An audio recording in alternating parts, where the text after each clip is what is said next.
Hello everyone, welcome all of you in the online platform of technical academy गया। इस lecture में हम लोग बात करने वाले हैं यूनिट नंबर 2 के बारे में। इसका मतलब ये है कि हम लोग जो यूनिट नंबर 1 है वो कंप्लीट कर चुके हैं। तो जिन लोगों ने अभी तक कंप्लीट नहीं किया है तो उसको जाके आप लोग जो है सारे लेक्चर्स जो है अपलोड है, अब सारे लेक्चर वहाँ से जाके देख ले, ठीक है। और नोट्स वगैरह आप लोग वहाँ पे बना लेना। तो यूनिट नंबर 2 है, ये आपका बहुत ज़्यादा इंपॉर्टेंट इसलिए भी है क्योंकि आप यहाँ पे जो पढ़ने वाले हो आपको देखने को मिलेगा कि यहाँ पे आप जो पढ़ोगे सारा आगे भी जितने सारे यूनिट है ना आपका उसका यूज़ यहाँ से मिलने वाला है। इस यूनिट का नाम है आपका फेरस एंड इट्स एलॉयज़, ठीक है। Ferrous and it's alloys. तो अगर आप लोगों ने फेरस का नाम सुना होगा कहाँ पे, जब मैं टाइप्स ऑफ मटेरियल की बात कर रहा था तो टाइप्स ऑफ मटेरियल में हम लोगों ने वहाँ पे क्या देखा था, मेटल देखा था, ठीक है, नॉन मेटल देखा था। तो मेटल में भी जो आपके सब क्लासिफिकेशन था जिसमें से मैं आप लोगों को एक बताया था क्या, फेरस मटेरियल, ठीक है, और एक बताया था क्या, नॉन फेरस मटेरियल। तो फेरस मटेरियल वो मटेरियल होते हैं जिसमें आपका जो मेन कॉन्स्टिट्यूएंट होता है वो क्या होता है, आयरन होता है। मतलब अगर मैं बात करूं फेरस मटेरियल में क्या होगा, आयरन आपके मेन एलिमेंट होने वाला है, ठीक है। नॉन फेरस कैसा मटेरियल था जिसमें आपके मेन कॉन्स्टिट्यूएंट में आयरन नहीं होगा, मतलब यहाँ पे आपका आयरन नहीं होगा, और फेरस मटेरियल में आपका आयरन होगा। फेरस भैया Fe, देखो आयरन का क्या होता है जो आप लोग डिनोट करते हो पीरियोडिक टेबल में Fe से ना, तो ये समझ लो Fe क्या आपका फेरस मतलब आयरन है। तो आयरन जो हमारा मटेरियल है आप देखोगे अपने डेली लाइफ में देख लो, ठीक है, जो इतने भी सामान यूज़ करते हो आप, जैसे कि बाइक्स वगैरह आप जो हम लोग यूज़ करते हैं, या तो अगर मैं बात करूँ जो जितने भी आपके इंडस्ट्री में जितने भी मशीन्स वगैरह जो बना हुआ होगा, ठीक है, वो सारे आपका अप्लीकेशन किस मटेरियल का है, आयरन का है। आप ये बोल सकते हो कि आयरन एक ऐसा मटेरियल है, इसी से आप जितने भी चीज़ें, चाहे आप मैं बात करूँ कास्ट आयरन की बात कर लूँ, ठीक है, या अगर मैं बात करूँ स्टील की बात कर लूँ, तो मेन आप जो बनाने वाले हो जितने भी सारे मटेरियल वो कहाँ से बनाने वाले हो, आप बनाओगे किसे, आयरन से बनाने वाले हो, ठीक है। तो आयरन जिसमें मेन कॉन्स्टिट्यूएंट अगर आयरन रहा किसी भी मटेरियल में तो उसी मटेरियल को बोला जाता है क्या, फेरस मटेरियल। तो अगर किसी ने पूछा कि अगर बताओ कि जो स्टील है वो कैसा मटेरियल है, फेरस है कि नॉन फेरस है, बिल्कुल फेरस है क्योंकि इसका मेन कॉन्स्टिट्यूएंट में क्या है, आयरन है, ठीक है। कास्ट आयरन की बात करेगा तो ये भी क्या है, इसमें भी मेन कॉन्स्टिट्यूएंट में आपका आयरन है, तो ये भी क्या फेरस मटेरियल हो गया, ठीक है। तो अगर मैं बात करूं जो आपके वेरियस जो फेरस मेटल्स होते हैं जो हम लोग इंडस्ट्री में यूज़ करते हैं, अभी हम लोग उसको देखने वाले हैं, जैसे कि आपका पिग आयरन हो गया, देखेंगे कि हम लोग पिग आयरन कहाँ से निकालते हैं वो भी हम लोग देखने वाले हैं, ठीक है। उसके बाद अगर मैं बात करूँ कास्ट आयरन हो गया, रॉड आयरन हो गया, ये सब कुछ हम लोग को डिटेल में पढ़ना है, ठीक है। स्टील हो गया, ये सारे काम हम लोग यूज़ करते हैं इंडस्ट्री वगैरह में यूज़ करते हैं, और ये भी हम लोग देखेंगे कि किस प्रोसेस से हम लोग cast iron, steel, pig iron ये सब कुछ बनाते हैं। तो हमारा जो फेरस मटेरियल होता है ये तो हमें समझ में आ गया कि फेरस मटेरियल वो मटेरियल होते हैं जिसमें मेन कॉन्स्टिट्यूएंट क्या रहेगा, आयरन के एलिमेंट होंगे। लेकिन जो फेरस मटेरियल होते हैं उसमें एक कैरेक्टरिस्टिक होती है जिसको हम हिंदी में क्या बोलते हैं, लक्षण। तो भैया किस मटेरियल को आप बोलोगे फेरस मटेरियल, तो मतलब जो फेरस मटेरियल होते हैं ना उसमें हार्डनेस होती है। और मैंने आपको बताया था हार्डनेस से ये समझ में आता है कि भैया वेयर एंड टियर, मतलब कि अगर कोई मटेरियल, अगर दो मटेरियल है, अगर कोई मटेरियल मान लो अगर आप नाखून से इसको ईजी से घिस लेते हो, इसको नहीं कर पाते हो, तो भैया जिसको ईजी से आप घिसते हो मतलब वेयर एंड टियर कर रहे हो, तो भैया ये कम हार्डनेस है, ये ज़्यादा हार्डनेस है। तो जो हार्डनेस होती है ना इस मटेरियल की, फेरस मटेरियल की, वो बहुत ज़्यादा होती है। इसीलिए जो आपका आयरन से जो हम लोग बहुत सारे ऐसे मशीनिंग टूल्स भी बनाते हैं जो क्या करेगा आपको वन मटेरियल को, ये जो करता है ना दूसरे मटेरियल को कट भी करता है। तो कट इसलिए कर पा रहा है ना क्योंकि इस मटेरियल की क्या ज़्यादा है, हार्डनेस ज़्यादा होती है, ठीक है। फिर मैं अगर बात करूं तो फेरस मटेरियल होती है इसकी ब्रिटलनेस जो प्रॉपर्टी होती है ये भी होती है। तो ये सारे क्या इसके लक्षण हैं कि अगर ये सारे प्रॉपर्टीज़ किसी मटेरियल में पाया जाता है तो आप समझ लो क्या ये फेरस मटेरियल है। जो फेरस मटेरियल होती है मटेरियल होता है उसमें जो हीट रेजिस्टेंस होता है, मतलब भैया ये हाई टेम्परेचर को भी सह सकता है, ठीक है। तो जहाँ पे हाई टेम्परेचर वाले अगर हमको मटेरियल यूज़ करना हो तो वहाँ पर भी हम लोग फेरस मटेरियल का यूज़ कर सकते हैं। इसमें मैग्नेटिक प्रॉपर्टीज़ भी होती है। मैग्नेटिक प्रॉपर्टी मतलब क्या होता है भैया कि अगर मान लो ये मेटल है, ये दूसरे मेटल को क्या कर सकता हो, अट्रैक्ट कर सकता हो। तो भैया जो मटेरियल होती है फेरस मटेरियल उसमें क्या मैग्नेटिक प्रॉपर्टीज़ भी पाई जाती है। और अगर मैं बात करूँ जो हमारा आयरन होता है ना, आयरन को अगर आप किसी दूसरे मटेरियल के साथ मिलाओगे, जिसको हम लोग क्या बोलते हैं, एलॉय बोलते हैं। एलॉय में क्या होता है कि एक मिनिमम मेटल होना चाहिए, और जब दूसरे दो मेटल को आप मिला के एक सिंगल मेटल बना रहे हो, ठीक है, तो उसी को हम लोग क्या बोलते थे, एलॉय का फॉर्मेशन हो गया। तो भैया अब हम लोग क्या कर सकते हैं, जो आयरन होते हैं, फेरस मटेरियल होते हैं, वो भैया एलॉय का भी फॉर्मेशन कर सकता है। तो कौन कौन का आपके कैरेक्टरिस्टिक की बात कर रहा हूँ, लक्षण की बात कर रहा हूँ। जैसे इसमें हार्डनेस होती है, ब्रिटलनेस होता है, हीट रेजिस्टेंस होता है, मैग्नेटिक प्रॉपर्टीज़ होती है, ठीक है, एलॉय का फॉर्मेशन आप कर सकते हो। तो ये सारे इसके कैरेक्टरिस्टिक हो गया, किसके, फेरस मटेरियल की। अगर मैं बात करूँ एप्लीकेशन का, कि भैया इसका एप्लीकेशन आप कहाँ कहाँ पे करते हो, ठीक है, तो इसके एप्लीकेशन भैया आपके डेली लाइफ में करते हो। मैंने क्या बताया कि अगर आप आयरन के बिना, तो भैया मतलब हर एक जगह आपका ना ये आयरन भैया यूज़ हो रहा है। मतलब आप डेली लाइफ में कहाँ पे देखोगे, आपके जो ऑटोमोबाइल्स होते हैं, ठीक है, ऑटोमोबाइल्स मतलब क्या, जो 2 व्हीलर 4 व्हीलर, ठीक है, उन्हीं को ऑटोमोबाइल बोला जाता है। उस सेक्टर में यूज़ किया जाता है आयरन मटेरियल का। फिर अगर मैं बात करूं इसका जो आपका जो मशीन के जो कंपोनेंट्स हम लोग बनाते हैं, वहाँ पे इसका यूज़ किया जाता है आयरन मटेरियल का। फिर अगर मैं बात करूं जो रेलवे के जो ट्रैक्स होते हैं, ठीक है, जो रेल लाइन जो ट्रैक्स बिछी होती है, रेलवे में इसको यूज़ करेंगे। फिर जो ब्रिज वगैरह बनाते हैं उसमें यूज़ करते हैं। सिंपल सा अगर आप घर बनाते हो तो भैया वहाँ पर भी इसको यूज़ करते हो। तो समझ रहे हो कि आयरन का भैया एप्लीकेशन कितने सारे जगह में, हर जगह आपको मिलेगा आयरन का एप्लीकेशन। और अगर मान लो अगर ये जो आयरन होता है फेरस मटेरियल, अगर इसकी प्रॉपर्टीज़ को आपको चेंज करना है तो उसमें जो दूसरे एलिमेंट को मिलाया जाता है, ठीक है, दूसरे एलिमेंट जैसे मान लो क्रोमियम हो गया, मैग्नीशियम हो गया, ये सारे एलिमेंट को मिलाकर भी हम लोग आयरन की प्रॉपर्टीज़ को चेंज कर सकते हैं। तो हमें तो एप्लीकेशन समझ में आ गया। जैसे कि अगर मैं बात करूँ सिविल इंजीनियरिंग वाले, तो सिविल इंजीनियरिंग वाले कहाँ पे यूज़ करते हैं, जैसे कि अपना जो बिल्डिंग का कंस्ट्रक्शन होता है वहाँ पे यूज़ करते हैं इसका आयरन का, ठीक है। तो आप देखोगे कि जो फेरस मटेरियल होते हैं भैया उनका यूज़ बहुत ही ज़्यादा होता है, ठीक है। तो ये जो फेरस मटेरियल होते हैं जिसको हम लोग क्या बोल रहे हैं, आयरन बोल रहे हैं, तो भैया ये हमें मिलेगा कहाँ से। सबसे पहले देखो जो माइंस होते हैं ना, जिसको हम लोग हिंदी में क्या बोलेंगे, खान बोलेंगे, ठीक है। ये जो माइंस होते हैं, माइंस को हम लोग हिंदी में क्या बोलेंगे, खान बोलेंगे। माइंस से सबसे पहले निकाला जाता है मिनरल्स। मिनरल्स किसको बोलेंगे, खनिज पदार्थ को, ठीक है। और इन खनिज पदार्थ से निकलता भैया एक टर्म जिसको हम लोग क्या बोलते हैं, ओर बोलेंगे। ओर को हिंदी में बोलते हैं अयस्क, ठीक है। तो मिनरल से क्या निकाल लिया हम लोगों ने, और निकाल लिया। और ये जो और होते हैं ना, इसमें होती है अभी अशुद्धता भी मिली होती है, ठीक है। इसको हम लोग बोलेंगे हिंदी में अयस्क बोलेंगे। तो ये अशुद्धता को हम लोग को दूर करना पड़ता है, अलग अलग प्रोसेस करते हैं। और हमें जो मेटल जो मिलता है इसी ओर से मिलता है। मतलब हर एक जितने भी सारे आपके मेटल है, चाहे मैं आयरन की बात करूँ तो आयरन के भी क्या होते होंगे, सबसे पहले आयरन के ओर होते होंगे। जैसे हेमेटाइट हो गया, मैग्नेटाइट, सीडेराइट, ये सब सारे आपके आयरन के ओर्स होते हैं। तो ये आयरन के ओर्स भैया, तो क्या इसको हम लोग यूज़ कर सकते हैं, आयरन के ओर्स को नहीं यूज़ कर सकते। क्यों नहीं यूज़ कर सकते हैं, किसकी इसमें हो रहती है, इम्प्योरिटीज़। मतलब हमें इन इम्प्योरिटी जो होती है, इसमें अशुद्धता जो रहती है उसको हटाना पड़ेगा। उसके लिए अलग अलग प्रोसेस होते हैं। तो सबसे पहले आपने क्या किया, माइंस से निकाल लिया, मिनरल्स खनिज निकाला, और उस मिनरल से आप लोगों ने क्या निकाल लिया, ओर से निकाल लिया, ठीक है। अब ये जो ओर है ना, ये हमें क्या देने वाला है, मेटल देने वाला है। लेकिन कब देंगे ना, जब इसमें इम्प्योरिटीज़ को हम लोग इसको हटा दें। तो क्या करना पड़ता है, ये जो हमारा सॉलिड पदार्थ अभी निकला है मतलब मिनरल से, इसको क्रशिंग एंड रोलिंग करते हैं, ठीक है। क्रशिंग एंड रोलिंग का मतलब क्या भैया, छोटे छोटे पार्टों में क्या कर दिया, इसको कन्वर्ट कर रहे हैं, मतलब क्रश कर रहे हैं, ठीक है। क्रशिंग एंड रोलिंग कर दिया, ठीक है। क्रशिंग एंड रोलिंग करने के बाद हम लोग फिर इसको क्या करेंगे, मैग्नेटिक सेपरेशन करेंगे। मतलब भैया जो भी अपने के जो पार्टिकल्स होंगे, तो इम्प्योरिटीज़ वाले जो होंगे मैग्नेटिक वाले, वो क्या हो गए, मैग्नेटिक सेपरेशन से भैया उनमें जो इम्प्योरिटीज़ है वो सेपरेट हो जाएगी, ठीक है। अब देखो मैग्नेटिक सेपरेशन भी कर दिया। सबसे पहले हम लोगों ने क्या किया, स्टार्टिंग से देखो, सबसे पहले हम लोगों के पास क्या था, मिनरल्स था, ठीक है। मिनरल्स के बाद हम लोगों ने क्या निकाला, और निकाला। अब ये और जो है हम लोग को देने वाला मेटल, तो इसमें से हम लोगों ने क्या किया, मैग्नेटिक सेपरेशन कर दिया। क्या किया, मैग्नेटिक सेपरेशन कर दिया उस इम्प्योरिटीज़ का, ठीक है। उसके बाद हम लोग आगे का प्रोसेस जो करते हैं उसको बोलते हैं रोस्टिंग। रोस्टिंग क्या होता है, रोस्टिंग एक ऐसा प्रोसेस होता है जिसमें हम लोग क्या करते हैं, जो और होते हैं, जो अयस्क होते हैं, उसको हम लोग एक्सेस एयर दे के हीटिंग करते हैं। और जब हम लोग हीट करते हैं, हीटिंग क्या करोगे, फर्नेस में, मतलब जिसको हम लोग भट्टी बोलते हैं, उसमें मिलाया जाता है कोक, ठीक है, और फ्लक्स।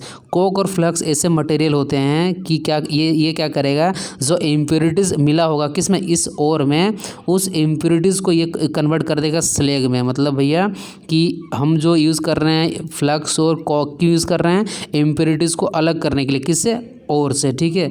फिर ये जो हम लोग हीटिंग करेंगे किसको, ओर को, जिस फर्नेस का नाम रहता है उस फर्नेस का नाम होता है क्या, ब्लास्ट फर्नेस। मतलब हम लोग जो आयरन का ओर निकालेंगे कहाँ से, मिनरल से निकाल लिया आयरन का ओर, ठीक है। मैग्नेटिक सेपरेशन भी कर लिया। उसके बाद रोस्टिंग क्या एक प्रोसेस होता है, ब्लास्ट फर्नेस में ऑक्सीजन दे के हम लोग हीट करते हैं ओर को, ठीक है। उसमें कोक और फ्लक्स मिलाया जाता है। कोक और फ्लक्स क्यों मिलाया जाता है, ताकि भैया जो इम्प्योरिटीज़ हो वो क्या हो, अलग हो जाएगा, ठीक है। और ब्लास्ट फर्नेस में जब भैया ये जो अपने इम्प्योरिटीज़ जब अलग हो जाएगा किससे, ओर से, आयरन के ओर से, तब यहाँ पे हम लोग को मिलने वाला क्या, पिग आयरन।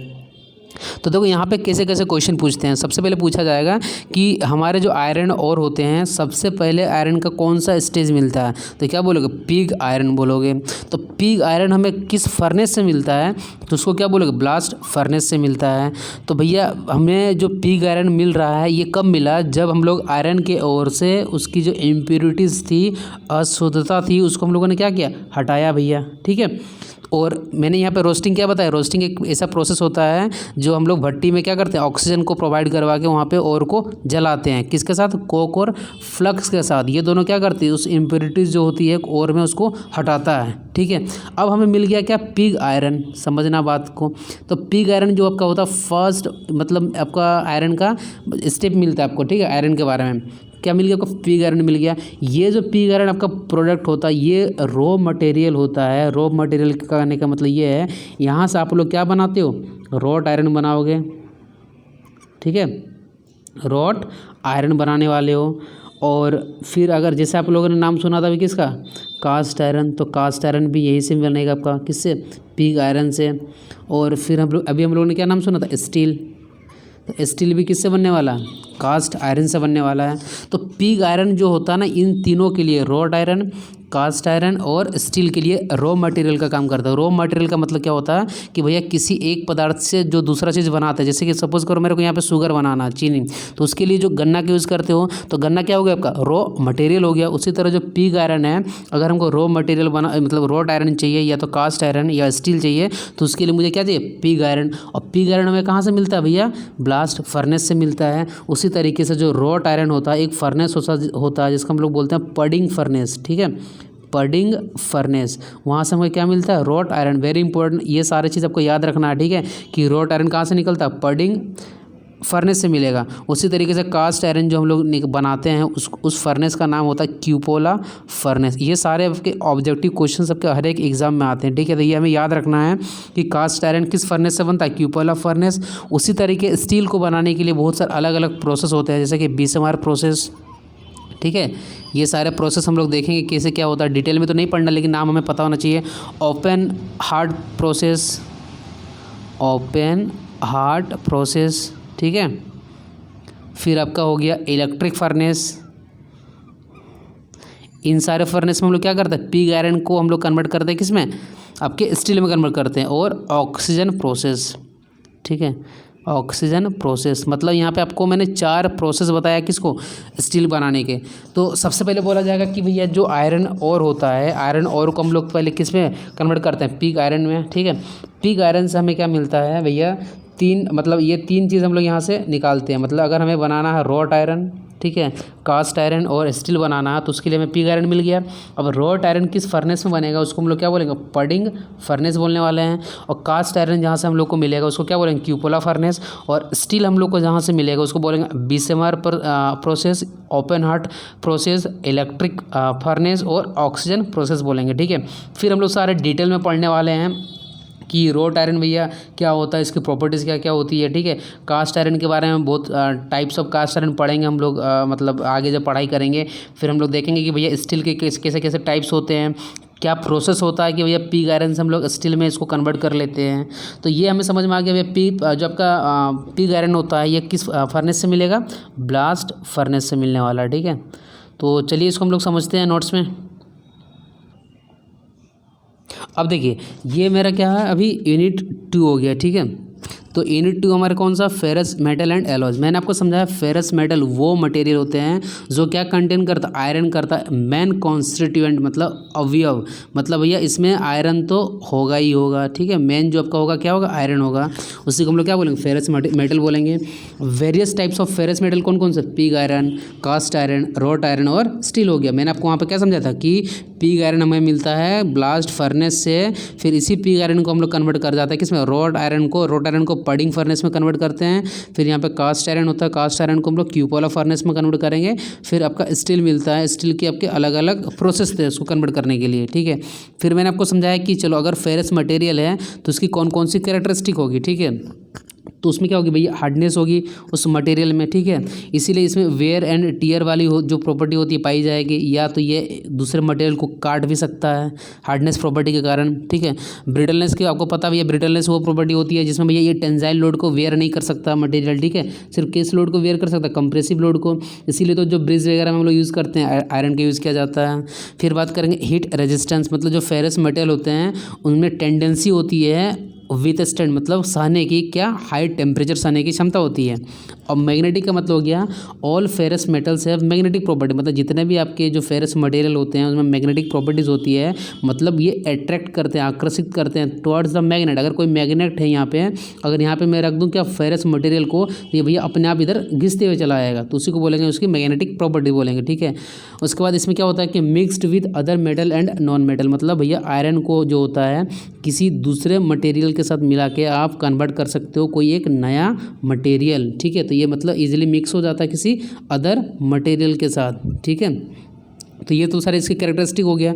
मैं अगर बात करूँ एप्लीकेशन, तो मैंने क्या बोला कि ह्यूमन लाइफ जो होता है ना इसका एप्लीकेशन बहुत ज़्यादा होता है, जैसे कि ऑटोमोबाइल इंडस्ट्री, मतलब जो 2 व्हीलर 4 व्हीलर जो गाड़ियाँ होती है उस इंडस्ट्री की बात कर रहे हैं।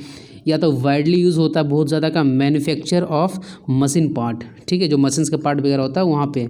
फिर आपको जो बिल्डिंग्स वगैरह बनाते हैं वहाँ पे इसका यूज़ किया जाता है। रेलवे ट्रैक में यूज़ किया जाता है, इंजन्स में यूज़ किया जाता है, ठीक है। फिर अगर मैं बात करूं जो different types of measuring instrument होते हैं कहाँ पे, इंजीनियरिंग पर्पस में जो हम लोग यूज़ करते हैं तो वहाँ पे भी इसका यूज़ करते हैं। कटिंग टूल्स वगैरह जो होते हैं उसमें इसका यूज़ किया जाता है, ठीक है। और mixing of different ratio of other metals, मतलब अलग अलग ये जो आपके ये होते हैं मेटल्स होते हैं, ये सब मिला के हम लोग क्या करते हैं उस आयरन की जो फेरस मटेरियल होती है उसकी प्रॉपर्टीज़ को हम लोग बढ़ा देते हैं, ठीक है। इन सबको ये करने के बाद फेरस मटेरियल में क्या करेंगे, इसको मिलाएंगे जिससे फेरस मटेरियल की जो प्रॉपर्टीज़ है वो बढ़ जाएगी, ठीक है। उसके बाद हम लोग अगर बात करें सिविल इंजीनियरिंग में तो इसका कहाँ यूज़ होता है, रोड वगैरह में, ब्रिज वगैरह में यूज़ होता है, किसका, फेरस मटेरियल का। फिर मैंने आपको ये समझाया था कि सबसे पहले हम लोग क्या होता है, मेरे पास ओर होता है, ये ओर हमें कहाँ से मिलता है भैया, माइंस से मिलता है, ठीक है। तो सबसे पहले माइंस से हम लोग क्या निकालते हैं, मिनरल्स निकालते हैं जिसको हम लोग खनिज बोलते हैं, और इसी मिनरल से हम लोग क्या निकाल लेते हैं, ओर निकालते हैं। और ये जो ओर होता है इससे हमें मिलता है मेटल, जिसे अगर हमको चाहिए भैया आयरन तो हम लोग क्या करेंगे, आयरन का ओर निकालेंगे। जैसे इसको हम लोग जो आपके मैग्नेटाइट होते हैं, ठीक है, जिसको आयरन का ओर बोला जाता है, या सिडेराइट, हेमेटाइट, तो ये आयरन का ओर आपने निकाल लिया किससे, मिनरल से। उसके बाद उसको क्रशिंग एंड रोलिंग करो, मतलब पीस दो भैया छोटे छोटे पार्ट में, ठीक है। मैग्नेटिक सेपरेशन करो जिससे इम्प्योरिटीज भैया साइड में आ जाएगी। अब रोस्टिंग मैंने बताया था कि ब्लास्ट फर्नेस के अंदर में इस जो आपका ब्लास्ट जैसे ये फर्नेस है इसके अंदर क्या करेंगे, हम लोग आयरन का जो ओर है उसको डाल देंगे। उसके साथ साथ कोक और फ्लक्स दो ऐसे मटेरियल होते हैं, ये क्या करेगा, जो ओर है ना उस ओर में जो आपकी इम्प्योरिटीज जो अशुद्धता मिली हुई है ये उसको अलग कर देता है, इसलिए उसको उसमें डालते हैं। उसके बाद जब ये सारे अशुद्धता आपकी मतलब निकल गई तो उसके बाद हम लोग को जो क्या मिलता है, पिग आयरन मिलता है, ठीक है। तो ये जो हम लोग पिग आयरन मिला है ये किस फर्नेस में मिला, उस फर्नेस का नाम क्या, ब्लास्ट फर्नेस। वेरी इंपॉर्टेंट आपको याद रखना है, जो पिग आयरन हमको मटेरियल मिलता है वो कहाँ से मिलेगा, ब्लास्ट फर्नेस में मिलेगा। अब ये जो पिग आयरन है ये हमारा रॉ मटेरियल का काम करने वाला है, किसके लिए, रॉड आयरन के लिए, कास्ट आयरन के लिए और स्टील के लिए। मतलब अगर हमें स्टील बनाना है तो सबसे पहले क्या चाहिए, पिग आयरन चाहिए, ठीक है। तो रॉड आयरन किस फर्नेस में बनेगा, पडिंग फर्नेस में बनेगा। कास्ट आयरन किस फर्नेस में बनेगा, क्यूपोला फर्नेस में। और स्टील जो बनेगा वो बनेगा बेसमर प्रोसेस, या तो open hearth process, electric furnaces और ऑक्सीजन फर्नेसेस में बनता है आपका स्टील। तो ये सारे जितने भी आपके कास्ट आयरन है या स्टील है ये सब हमको क्या करना, नेक्स्ट वीडियो में हम लोग इसको डिटेल में एक एक चीज़ के बारे में पढ़ने वाले हैं, ठीक है। तो आज की वीडियो में बस इतना ही, आई होप आपको समझ में आ गया होगा। मिलते हैं फिर नेक्स्ट वीडियो में, ठीक है। So guys thanks for watching this video.